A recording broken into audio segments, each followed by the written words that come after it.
everything on what is a very busy Saturday afternoon for most, as it is the last Saturday just before Christmas. However, the government deemed it necessary to address a number of important economic-related issues. Therefore, the minister in the Ministry of Finance, the Honorable Ryan Strawn, will address those issues and then speak to some questions from the media. Minister Strawn?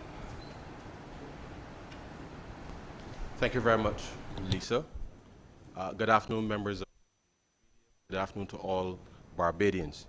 I know that we're all busy making our last-minute preparations for what I hope would be a very safe and enjoyable Yuletide season, but I felt it was important that I bring to your attention a number of matters that are of importance, particularly at this holiday season, to reinforce the messages that we have sent all year, and to give you what I hope will be a bit of good news at the end of this presentation. What I wanted to first address is the matter of some bit of misinformation, which certainly has continued to galvanize and gain pace within the context of the last few weeks. And I can only reinforce to Barbadians that no matter the circumstances that you may face, that the decisions that you make with your own personal finances are important, and the extent to which persons may seek to lure you into some scheme, I think you need to be able to exercise some restraint with respect to that matter. And just rest assured that the government of Barbados will be seeking to ensure that wherever these scams, schemes, whatever are perpetrated, that we will try as much as possible to be able to find these persons and to be able to have them brought before the law courts. And I speak specifically in relation to story, fake news, whatever you want to call it, in relation to over the last few days that sought to associate myself with some type of scheme called Bitcoin generator or something of that sort. And whilst I can say to Barbadians that Bitcoin is a legitimate form of cryptocurrency which is used to be able to help leverage digital assets, I want to assure Barbadians that first and foremost, I have no knowledge of anything in relation to Bitcoin generator. As far as I'm aware, it is false, and the extent to which persons, whether it is pyramid schemes or the like, these schemes are designed in some way to be able to give some measure of credibility to the exercise. And I know that at this particular Yuletide season, that persons will want to be able to provide an environment for their families and to be able to see where they can get resources from. I really, really want to encourage Barbadians not to provide any information to any of these entities that are seeking to somehow associate, not just for myself, but certainly other members of government, where we have seen memes being circulated in the public domain on various social media platforms purporting to promote issues of grants or anything of that nature, that the precise intent is to be able to capture your information, to be able to use it certainly to your detriment.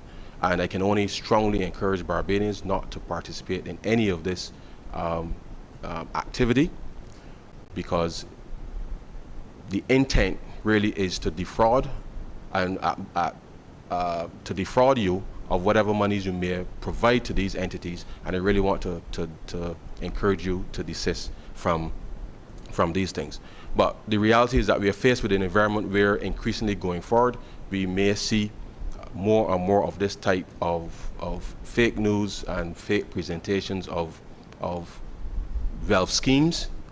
And I know that the pandemic has had a significant impact on the livelihoods of all of us, and I would want that persons exercise as much restraint as possible, no matter how your personal financial circumstances may be. I want to encourage you not to fall for these schemes. I know that yesterday, for example, marked 21 months since the first case of COVID-19 was recorded in Barbados. And all of you are well aware of the significant fallout that has been brought to bear with respect to the International Cessation of Travel, as well as the introduction of public health measures that certainly we've had to pursue in order to keep you and your family safe over the last 21 months. And the government has been able to respond in a way to to not just businesses, but certainly to the circumstances of individuals. And we have done so in a manner that has been quite disciplined. And I want to assure Barbadians that the public policy of this government has always been very much people-centered and focused on how best we can create a space for us, as well as the rest of the society, to be able to make it through this global pandemic. We have been successful in being able to keep as many businesses as we could open, in spite of the fact that we've had to introduce public health measures. We have been able to manage in a very significant, under a significant set of circumstances, being able to manage the public health side in terms of the response vis-a-vis the business response. And I can say to all Barbadians that we have been very focused, certainly within the context of the Ministry of Finance, working with the Ministry of Health and the rest of government, in trying to navigate an environment which has become quite significant and challenging with respect to maintaining the quality of lifestyle that we have all become accustomed. And I believe that we've been able to do a very good job at doing that in spite of the challenges that we have faced as a country over these past 21 months. We have had to respond in a very specific way to ensure that we can maintain the provision of public health services in this country in the way that we know it. And we took a very early decision with respect to the financing of the Harrison Point facility and the adoption of specific policies in order to ensure that the normal provision of services throughout the healthcare system as we knew it prior to COVID could continue whilst we deal with the pandemic. And the reason that I want to specifically point that out is because if we had to accommodate the patients that are in isolation within the normal QEH facility, that would have displaced a number of Barbadians from being able to seek the health care within that institution.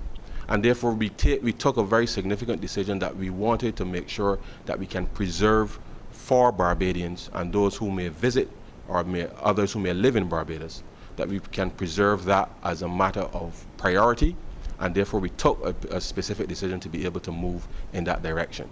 Now, I will say that whilst the Ministry of Health and their team certainly have done a wonderful job at trying to keep Barbadians safe, it has come at a cost. And the extent to which I know that Barbadians have been very patient, very cooperative with the protocols, the reality is that as the variants become more and more transmissive, it means then that we have to allocate more resources to be able to finance the cost of that delivery of care as it relates to COVID-19.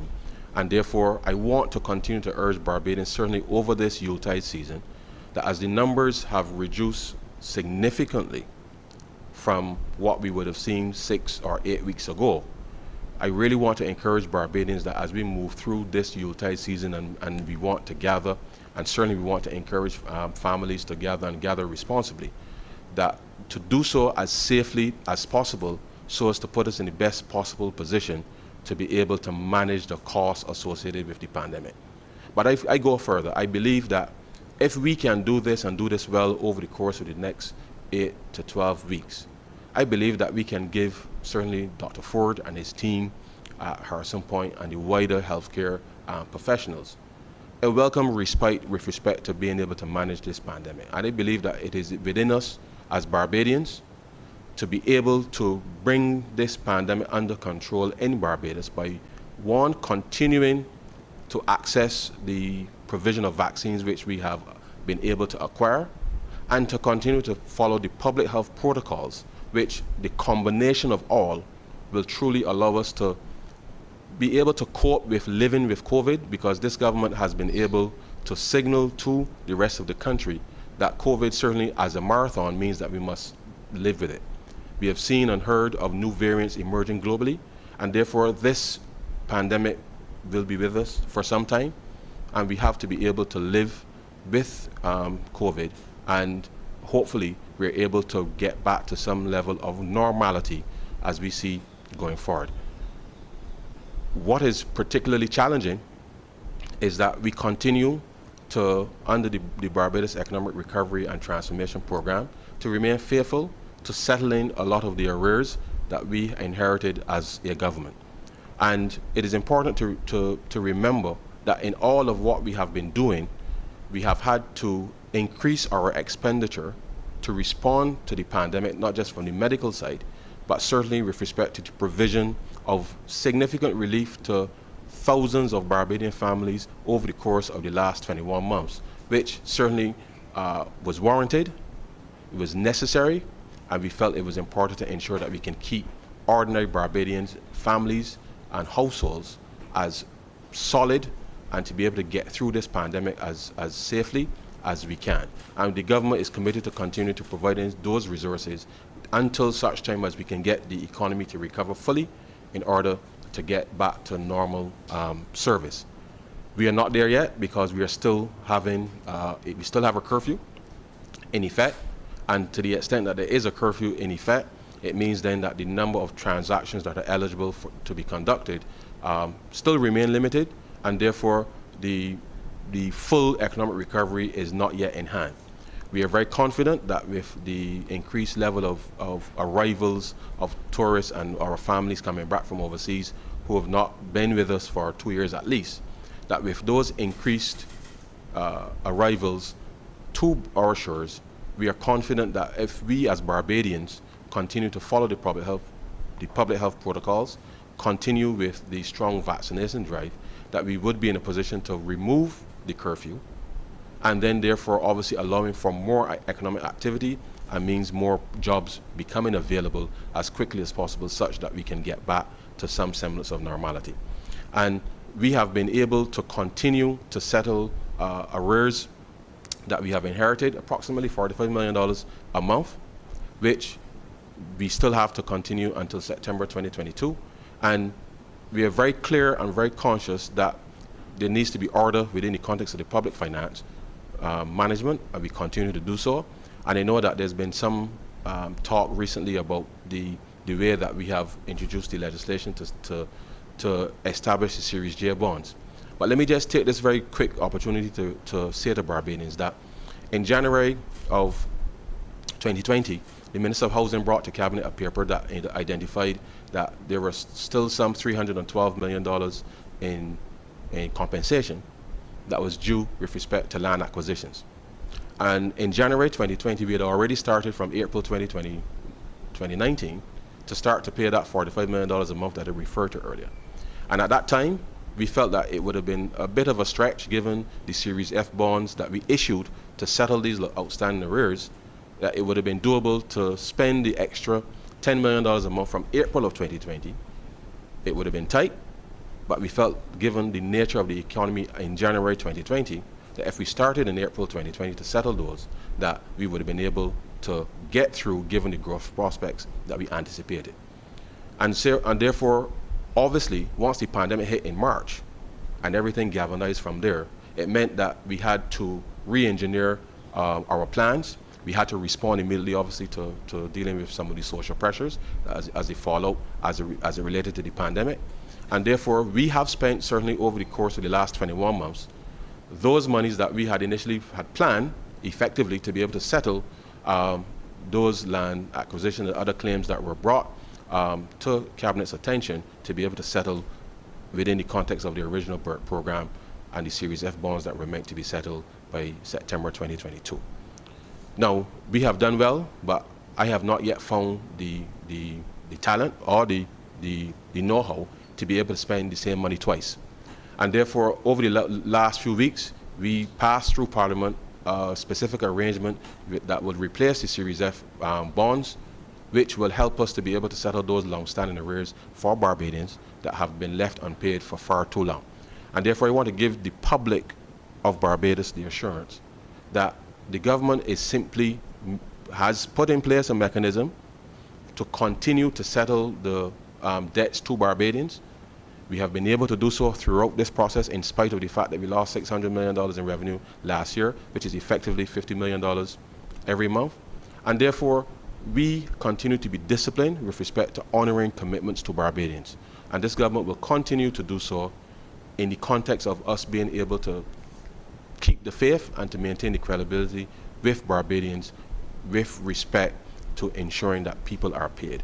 And this is important because at the end of the day, if the government cannot honor its commitments to its people, which this government has made every effort to do, then that means that we would have lost the trust and the faith that has been placed in us, and we are committed to be able to ensuring that we can settle that. So I hope that with the actions of these governments being credibly known, that Barbadians will get the confidence that we have continued to respond to the needs of Barbadians in a very extraordinary set of circumstances facing the country.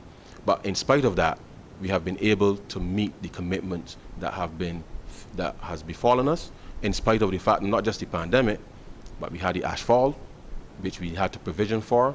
We had the Hurricane Elsa, which we had to provision for. And all of this contributed clearly to the circumstances that we're in. But I'm absolutely confident that the government has taken the right policy mix with respect to responding to the needs of ordinary Barbadians, and we shall continue to do so. I'm happy to also report that certainly, in spite of the fact that we are in a pandemic and we've had to respond to those things, we were not in a position to honor the refunds of income tax by October 2021 for last year, as the law requires us to do. But I'm happy to report to Barbadians that over the course of the last 2 weeks, we have been able to put $47 million in refunds of both of tax refunds as well as income tax, reverse tax credits back to Barbadians in spite of the circumstances that we are facing. And that is the kind of discipline, ladies and gentlemen, that I hope that would be appreciated, because this has not been an easy road by any stretch of the imagination. And we are confident that with the relaxation of the curfew and that with the cooperation of Barbadians, that we can move through this Christmas season into the new year with a new buoyed hope of optimism. And I knock on wood as you can see me here, because I know at this time last year we were all looking forward to the end of 2020, and then obviously 2021 did not start in the manner in which we had expected. So I really hope that we can move through this process and get to a next stage of reasonable comfort and to be able to enjoy time and some rest and relaxation and reflection with our families over this Yuletide season. Having said that, I want to share what I believe is some good news with Barbadians. And I'm happy to announce that given all that we have been able to do over the last few months to respond to people's needs, and I know that it has been a tremendous strain on families, on households, on businesses. And we've been very conscious that we have been in a very constrained environment. And the government has always been ensuring that we can balance, as I said before, the public health response as well as the economic side in order to help people get through this process. And in spite of the fact that we still have our commitments to honor, I'm happy to announce to Barbadians that on Monday, December 20th, 2021, there shall be a VAT holiday in Barbados. The specific objective of this is to provide an ease for consumers who certainly have faced 21 months of significant economic challenges, as you know, solely due to the pandemic. Now, what this will mean is that on that day, consumers in Barbados will see a 17.5% reduction in prices for those goods that attract VAT, and hence will give them an opportunity to be able to stretch their budgets some more as we go into this Christmas season. I would want the public to note, though, the following conditions, just for absolute clarity with respect to this exercise. Sales that are eligible, only goods are eligible for the VAT holiday on Monday. Eligible goods must be available for sale with immediate issuance or delivery to the consumer on the day. Orders for goods that are not in stock do not qualify for the VAT holiday.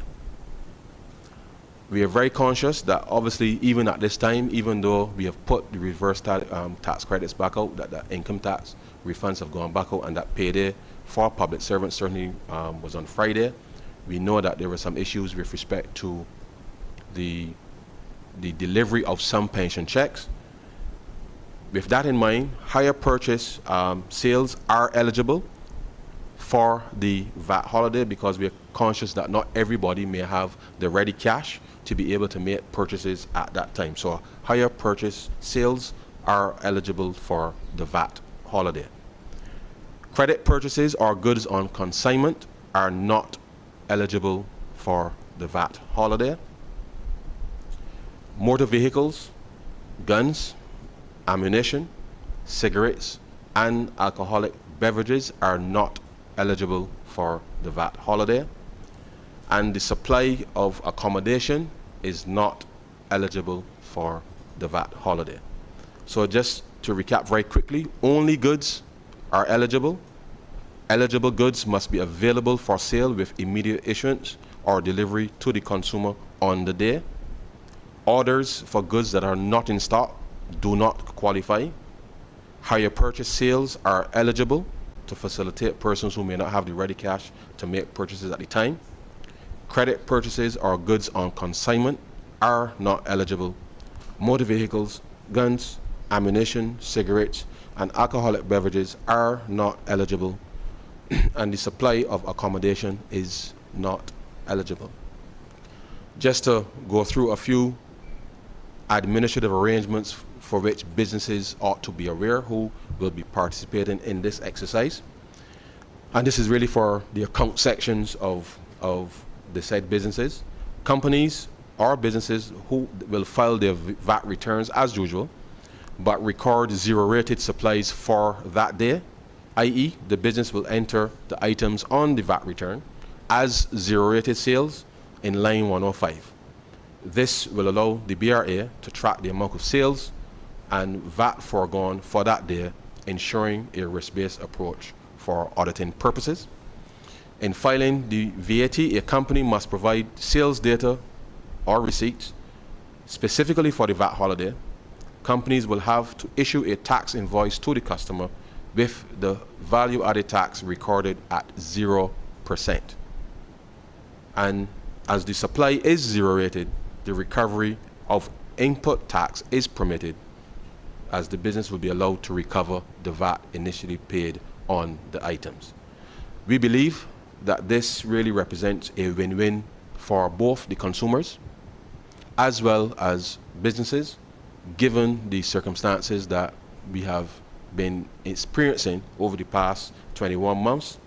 Certainly, I wish that we could do more, but regrettably, we still have unpaid bills to be able to settle, and the extent to which we have been able to continue to provide for other matters in relation to the pandemic is important to be executed.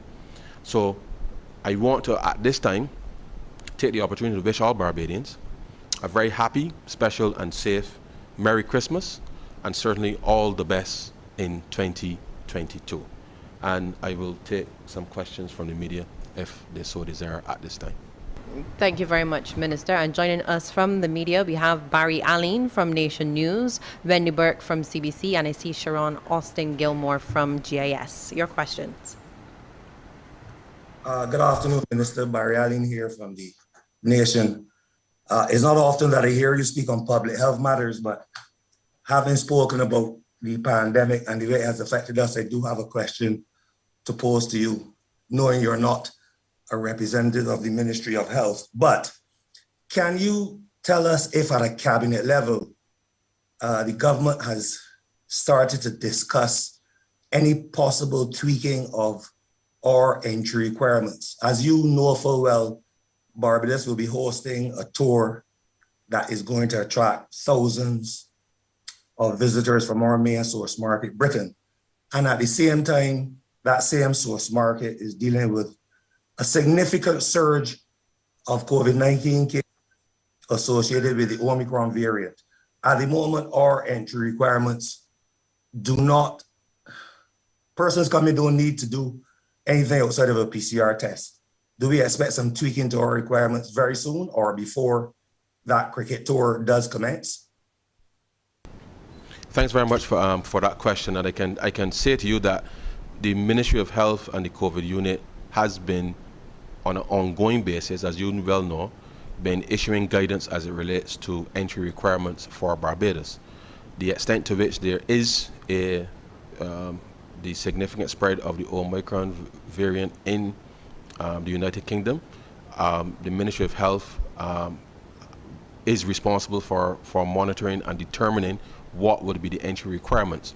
But let me indicate that whilst the concern is real with respect to what is happening in the United Kingdom, we have had to, or we have, in a sense, moved to a stage where we must recognize that living with COVID means that as these variants arise, that we must do all within our power to protect ourselves and our families.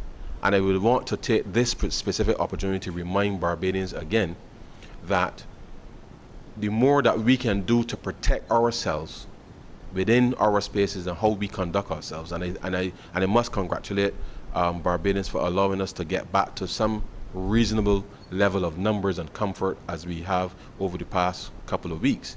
And I hope that that can continue certainly going forward, but it means that we must take the initiative to be able to get vaccinated, continue to follow the protocols, such that whatever measures, Barry, that the Ministry of Health puts in place with respect to visitors coming, that we are in a position to actually execute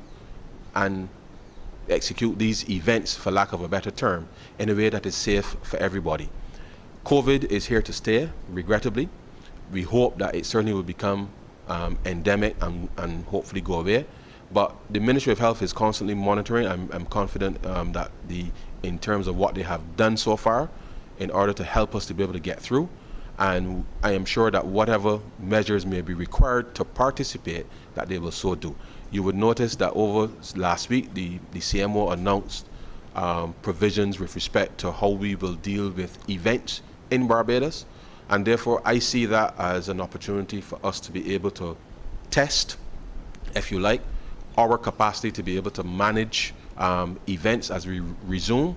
And I think that with that type of approach, that once we get to a stage where with cricket and whatever the requirements are for the execution of the cricket, that I'm confident that once persons are vaccinated and that we continue with whatever testing regime we put in place, that we will minimize the risk, not just of the risk of the transmission of the disease.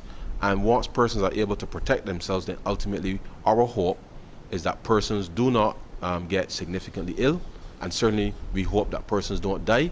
And that is why we have been continuing to encourage Barbadians to get vaccinated and to follow the protocols.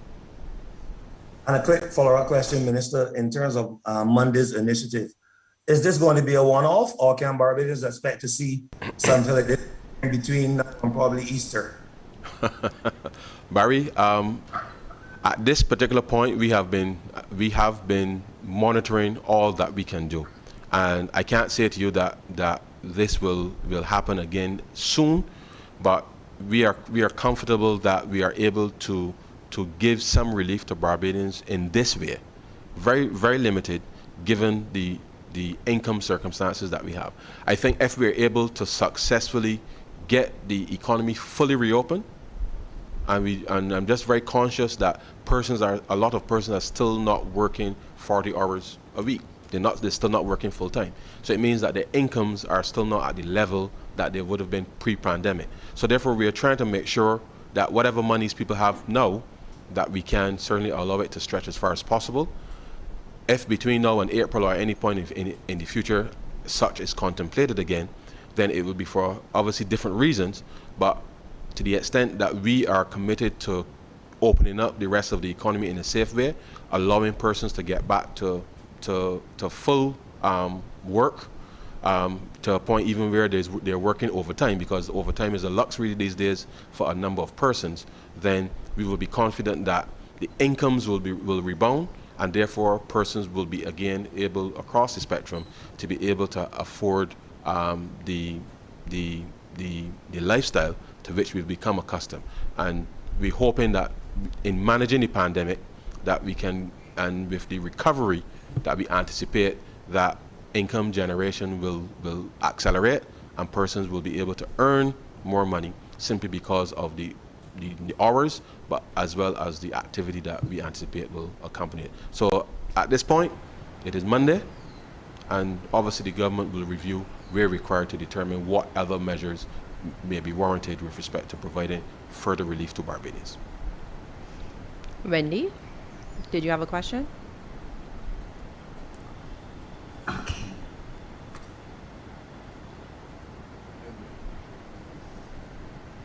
Wendy, you're muted. Okay, here I am now. Yes, I can hear you. Okay, now, Minister Strong, you spoke to the delivery of the pension checks. We know there's been some delay. I would have seen the postman out today. Can you give us any indication as to how soon we can wrap that process up? That's my first question, and then I'll go to the other. Yes, thanks very much, Wendy. Yes, regrettably, because of the process for those persons who still are receiving their pensions by check, the outage earlier this week obviously had an impact on that. The postman, let me thank the postman for ensuring that persons can get their checks this weekend. The majority of persons, however, would have received their pensions already, who get them directly into their bank accounts. And I will take this opportunity again, as we did early in the pandemic, when more than 5,000 people out of the 11,000 that, if my memory serves me correctly, who were getting checks at the beginning of the pandemic, that for those persons who are still receiving their pensions via check, I would want to encourage you to have them lodged to your bank account such that these types of hiccups are minimized. But the postmen are out in the field delivering those checks, and I hope that by tomorrow that all will be delivered such that persons can present them either to the post offices or to the other financial institutions to encash, and then to also allow them to participate in the VAT holiday on Monday if they so desire. Okay. You also spoke to the VAT holiday, but I remember some time back we also had a duty-free day for locals. Is there any likelihood of a return of that before the end of the year or early next year? Well, thanks for that question. You would recall that obviously the duty-free day was very limited because not all stores in the country offer duty-free, and therefore we opted for the VAT holiday as opposed to a duty-free day, such that Barbadians would be able to access a wider range of stores than was the case during the duty-free day that we had. I can't remember how long ago it was, and as you would appreciate, that created quite a bit of congestion in specific stores in town simply because of the nature of the provision. So we've chosen to go to this wider approach to reflect the fact that the pandemic is still with us, and therefore persons can access the VAT holiday at any store that obviously charges VAT, and therefore it is consistent with the public health circumstances that we're in. People are out shopping. It's Saturday afternoon, and I know that I have some work to do at home too, and the extent to which we are all busy at this time, don't laugh, it is true. The extent to which we are all out, I think we've been trying to make sure, as I said at the beginning, that we can balance the public health as well as the economic circumstances that we are facing. So all stores will be able to offer and benefit from the VAT-free holiday on Monday. Wendy, you're good? I'm good, thanks. Okay. Barry? Minister, quick question. Yeah, Sure. quick question, Minister. Even though the government has paid out a combined $47 million in reverse tax credits and income tax, there are quite a few people in Barbados that would have been looking for their income tax returns to be with them before Christmas, and they don't get the thinking that they will. You expect another surge in payments early in 2022? Well, as I was saying, Barry, earlier, part of the reason that these income tax refunds were a little late, because as I said, the law says that you're supposed to pay by the end of October. We did have the issue with the ash, the freak storm, certainly the hurricane, as well as the summer surge, which soaked up a lot of cash that was in circulation at the time for us to be able to do these things. So the lateness is regretted with respect to that provision, and therefore, though that 47 million really ought to settle, for the most part, the 2020 filings that were done, and we are confident that will, unless persons are still being audited, that would constitute the majority of refunds for that year. But we continue to honor refunds, as you would appreciate, within the context of the program, because as I said at the very beginning, our focus has been trying to not just bring discipline to the public finances in the way that you might look at it from a macro perspective, but really to make sure that we can actually pay people on time as best we can. But of course, as I said, this year has been particularly challenging because of the nature of the disruption, certainly with respect to the natural disasters that we have experienced, and therefore we've had to recalibrate. But we are confident that with the reopening of the economy, as I said, and with the participation and cooperation of Barbadians, that we can get things back on track in a more streamlined fashion. But things will happen, and we will continue to pay those persons for whom outstanding refunds are due, as we have been able to do certainly over the last 3.5 years. Any further questions, Barry, Wendy?